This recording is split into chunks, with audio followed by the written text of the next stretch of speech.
Right, welcome back everybody. Today I'm going to take you for a little walk down memory lane. I've put together my ultimate bag of 2002.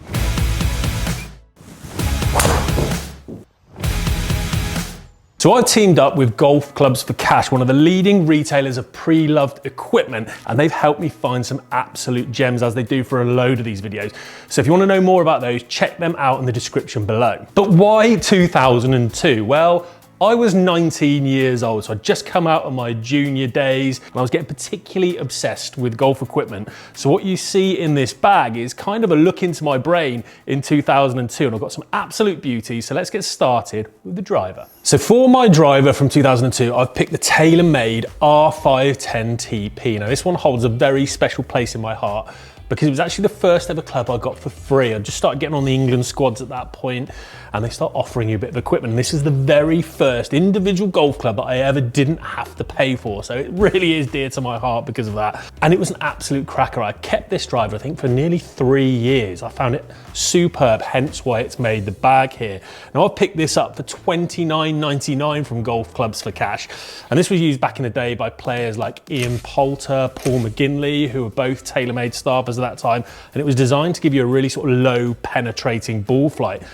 Interestingly, sort of contrary to what we do nowadays, the TP head, which is kind of the better player head, if you like, was actually 60 cc's bigger than the more generic kind of core model that they made. It was just the 510, not the 510 TP, which is a little unusual. Normally it's different nowadays. They flip that around, try and give you more mass in the sort of the more mass market model, if you like. What I found really interesting when looking this driver up was the tech story. And why I found it interesting is because it's kind of the same as it is today. We're 23 years on now, and I found the actual sell sheet for the R510 TP, and they're talking about, I'll probably pop it up on the screen for you now, they're talking about creating the biggest area they've ever had above the CG to allow you to hit above the CG, creating those high launch and low spin shots. Where have we heard that before? Well, that was the whole story from the QI35 range this year. So again, 20 plus years on, we're talking about really similar stuff. So I was really interested to see this similar technology, how it performs. So I've hit a few up against each other. Let's take a look at them and I'll come back with the data.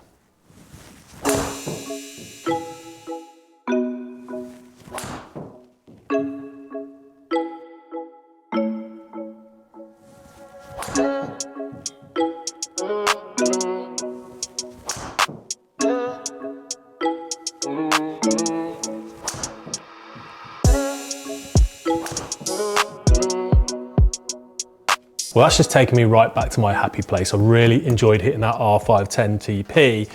But what I didn't enjoy as much was the data, which is pretty comprehensive when we talk about the difference between this and that QI35 LS that I was hitting. Now, there are some mitigating circumstances. I've been completely fully fit for the QI35 model there. It's got a very expensive upcharge shaft. It's got the Ventus Black, the new Ventus Black in there. So that model of driver is going to set you back the best part in that specification, best part of £800. This is less than £30, so we're always going to see some of that difference. Most notable differences would be the ball speed. So I was getting 8 miles an hour more out of the QI35 LS. The spin rate, so this was spinning up a little bit more, kind of 2,600 revs, as opposed to about the 2,000 mark with that LS, which obviously resulted in some sort of distance discrepancies, the best part of 30 yards in carry. But like I said, this isn't all about that performance. There's some intangibles here at play, some unquantifiable stuff. I absolutely loved looking down on this again, the sort of squat head in behind the ball, the slightly neater profile, and the feel off the face. It's just exceptional. It's just a really deep feedback.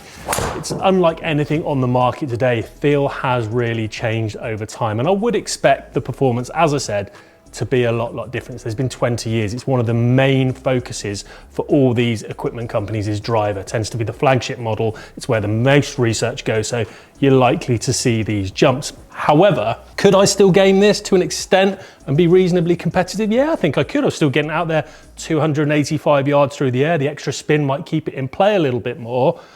So quite frankly, you're not going to talk me out of things. I still like this driver. This was my first love and I'm sticking with it. So my choice for fairway wood, now I've got this again for under £30. This is $24.99. This is the Callaway Steelhead 3. Now this followed on from the original Steelhead and the Steelhead 2, as you would imagine. And this was around the time where Callaway were really dominating the fairway wood market. I would argue nowadays in 2025, for me, TaylorMade tend to have that title, particularly on tour. We've seen the QI10 and the QI35 this year in a lot of players' bags, non-contracted players as well, which is really where you sort of get the sign of what's working out on tour. Now this was a 3-piece construction, so it had a very light but strong crown, and that was welded to a very heavy face and body. So to try and manipulate that CG a little bit lower, provide the launch that we all know. And I saw this in so many players' bags around this time at 19. That was my county era when I was getting in England squads and things like that. And this was really that better player fairway wood that everyone who was anyone had in the bag. You were cool if you had one of these Steelhead 3s. One other thing that I think is really interesting to note and sort of harks to the difference between the times we're in now is they added this little kind of collar, this little loft sleeve, they call it, this ferrule, even though it had nothing to do with the loft. It's shaft sleeve more like. And the reason they added this shaft sleeve was because shafts back even 20 years ago were a little bit more prone to breakage. They weren't as sturdy and well manufactured as they are today. And Callaway, who always historically and characteristically used very, very short ferrules, didn't have much support for that bottom piece of the shafts. They've actually added this little plastic piece between the head and the shaft as kind of a structural element to make sure we're not breaking as many shafts as we were. So that should tell you a bit of difference between the manufacturing between now and back then. So again, I want to compare it to something today. This is 17 degrees of loft because I've got a forward here. So I've got a Callaway AI Smoke Paradigm 5 wood, which comes in 18 degrees of loft. That's the closest I could get for comparison. Let's hit some away again and we'll check the data.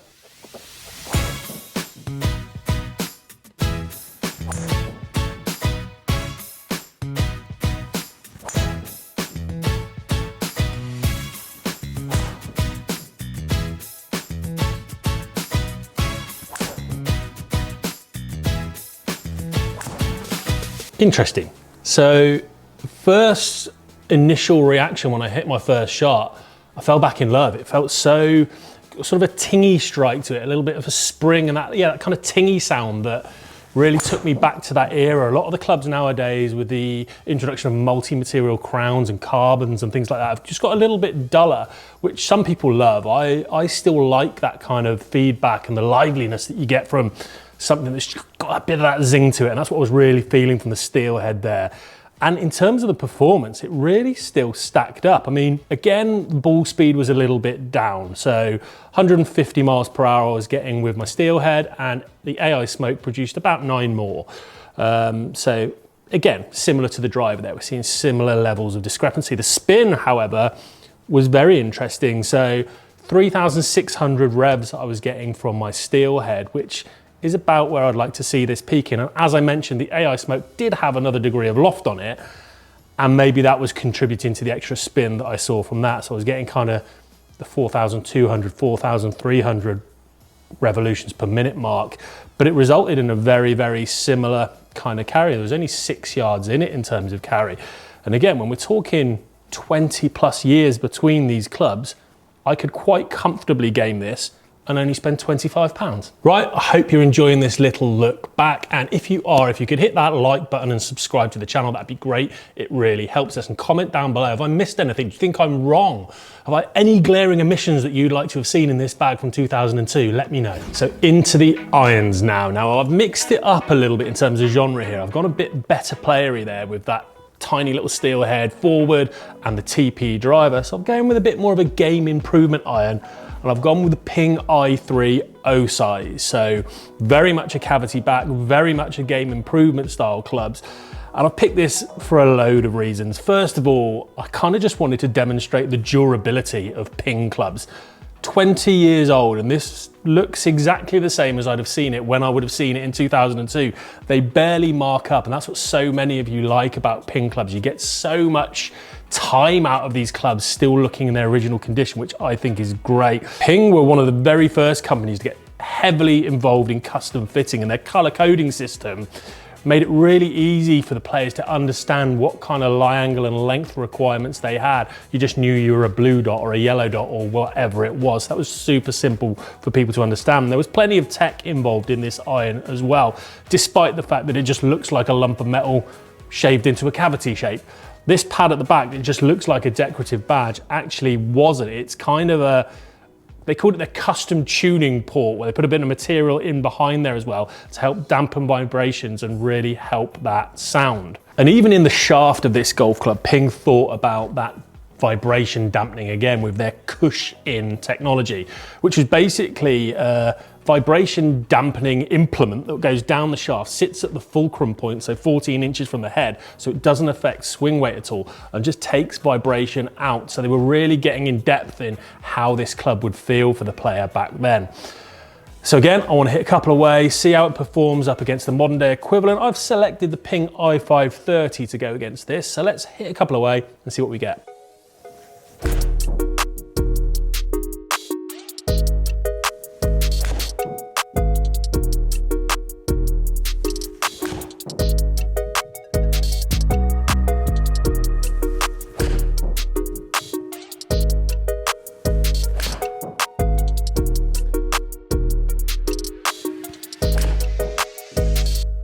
Okay, some more interesting stuff. So there's a little bit of a theme developing here, and it seems to be ball speed in these kind of full swing clubs. So like for like, the 7 irons there, 5 miles an hour in it, more or less, 4.5 miles per hour. So the i530 just jumping off a little bit quicker. And that's what I've seen in my testing over recent years with a lot of these irons. We're dealing with more hollow bodied stuff with faster flexing faces. So ball speeds, we're tending to see that little bit of a jump in irons. Launch angle, as I work up the data, pretty similar, a little bit lower from the i3, 15.5 versus 16.6. And the spin rates are basically identical at 5,600 revs. And there wasn't too much in it in terms of the carry, despite that sort of 4.5 miles an hour ball speed difference. I was getting 189 out of the i3, which is still really healthy, and 195 at the i530, which I expected because that's one of the hotter irons that I've tried recently. Looking at the data, could I game that i3 today and not be worried at all? Absolutely. Into the wedges. Now this was actually quite a difficult category for me, and I've gone with probably the safer choice. We all know Vokey, and I've got a Vokey 200 series here. Now, the reason I say it was a difficult choice for me is just before that era, Cleveland was the really fashionable choice. When I was a junior and in all those sort of squads that I've been talking about, all the better players had that Cleveland 588 wedge. And 2002 was about the time where Vokey started to get a little bit more mainstream. The first Vokeys were around the 1999 sort of year. And 2002, like I said, was when it was really getting established and really starting to see far more usage in better players' bags and on tour. And this is the first in the kind of 100 series, if you like. So this is one of the 200 series. We went on to 300 and 400 from there, obviously. I've got it in a 60 degree, this lob wedge, at 6 degrees of bounce. And you'll see in a minute when I compare it with a modern day SM10, there's not masses of difference in terms of the overall profile or the look at all, really, because I've got that SM10 in a raw finish. So what I was really keen to explore here, going back 23 years as we are, spin retention. How much spin? We often hear about it from Titleist themselves, saying this is how often you need new wedges because your grooves wear out, and if you don't have spin, you don't have control. So I've got something that looks a little bit dinged up here. It's 20 plus years old, so let's get it on the launch monitor and find out how much spin we've actually lost. Okay, so I've come to use the GC Quad. I've got my 200 series in my hand. It's got 6 degrees of bounce. I've got a equivalent SM10 down there. It's the T-grind at 4 degrees, closest I could get of what I had, again in the raw finish. So let's just clip a few away and see what those spin rates look like. I've decided I'm not going to go full shots or chip shots. I'm going to go kind of a 3/4 in the middle pitch shot for me, which will land hopefully around the sort of 75, 80 yard mark, and keep an eye on spin and launch here. Was a little bit low in the face, but I've pretty much hit my mark of 80 yards there. So it'll be interesting to see what that tells me in terms of launch and spin. So launching at 28 degrees, just over 10,000 revs of backspin. That's quite a lot of backspin for a shot of that length. Let's hit a few more away.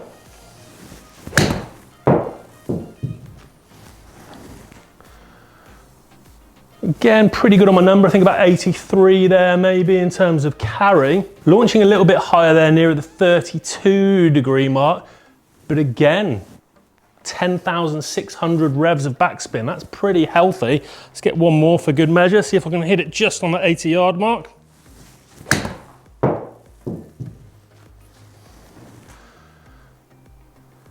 .79, pretty good. Okay, interesting again there. So 33 degrees of launch, really high backspin again there, 10,700 revs. So I'd say we're averaging kind of 10,500 with that. I'll give you the exact details in a moment, and probably around 31 degrees of launch. Let's see what the SM10 has to offer. So using Pro V1 X balls here, just for your reference. So let's hit these 80-yard shots again.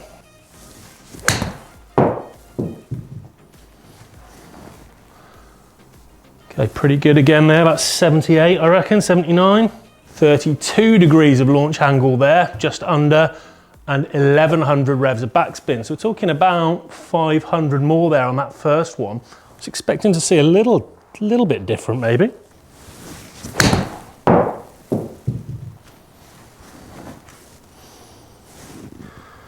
Okay, 82 yards in terms of carry. Similar numbers again there, 31 degrees of launch, 11,000, nearly 12,000 revs of backspin. So a touch more than what I'm seeing on the 200 series, but not by much. Maybe one last one.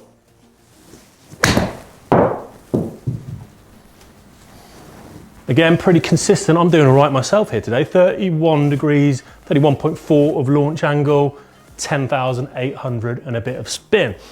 Let's see what those actual averages stack up like. Well, that might be the closest comparison we've got yet between these clubs from different eras.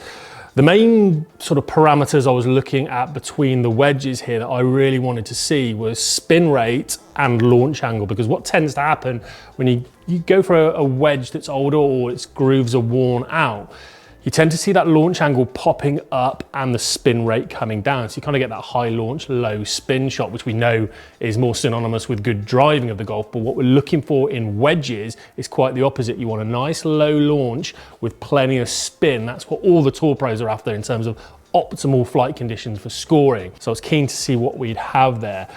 Now, when I look at the 200 series, I was getting an average launch angle of 31.1 degrees, which is pretty standard for me from a kind of an 80-yard shot. And spin rate, 10,600 revs, which actually did surprise me. I didn't anticipate it being as high a number as that. Then when I flipped over into the SM10, my launch angle actually popped up a little bit. Only 0.3 of a degree, so negligible and not something you'd see with the naked eye, to 31.4 degrees. But the spin popped up a little bit as well. However, I would say it wasn't quite as extreme as I thought it might be. It was only around the 300 revs mark, so I was averaging 10,992 revs of spin there. So when you consider there's 23 years and probably an awful lot of usage difference between these golf clubs, those numbers are pretty extraordinary. I think that shows some real value in an older wedge. Onto the putter, and I don't mind telling you, I've blown my budget here, and I've also cheated because this wasn't released in 2002, but I'm having it in there because I was still playing this putter in 2002, and it's the Scotty Cameron Trillium.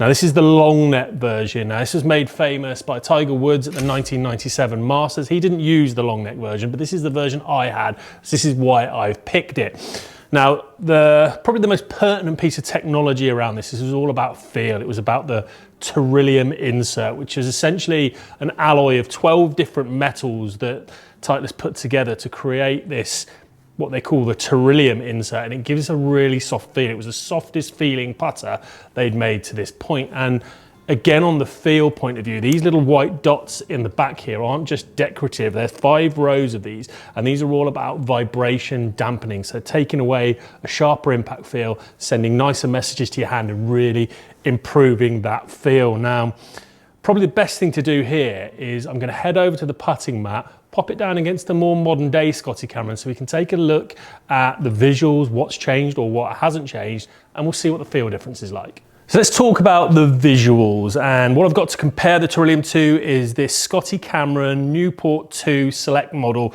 and it is a couple of generations old, and those of you who know your Scotty Camerons will know there's a slight shape difference between the Newport and the Newport 2, but what I really want to focus on is the colour, something as basic as the colour.